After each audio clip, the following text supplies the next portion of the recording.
তাৰিখৰ পৰা school complete খুলি যাব আৰু গাইডলাইন এডুকেশ্যন ডিপাৰ্টমেণ্টে উলিয়াই দিব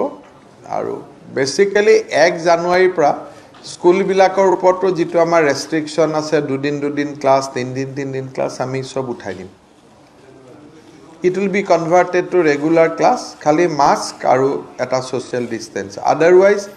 all classes will come from 1st January যেটো staggered আমি কৰি থৈছিলো এটো উঠি যাব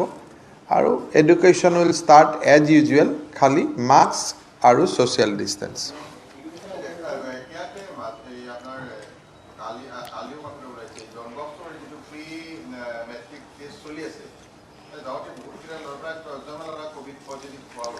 হবতো নালাগে কাৰণ কালি কোভিড হৈছে মাত্ৰ 20 জন মানুহ কামৰূপ মেট্ৰ' যোৱা লাষ্ট 10 দিনত কোভিডৰ সংখ্যা 20-25 আৰু মেইনলি এয়াৰপোৰ্টৰ পেছেঞ্জাৰ তেনেকে স্কুলৰ পৰা 10 কেতিয়াবা কি হয় এজনৰ হলে ওচৰত থকা সবৰ হৈ যায় মাজতে এখন বিয়া হৈছিল একেলগে 35 জনৰ হল কিন্তু বাই এণ্ড লাৰ্জ অসমত এতিয়া 100টাৰ ওপৰ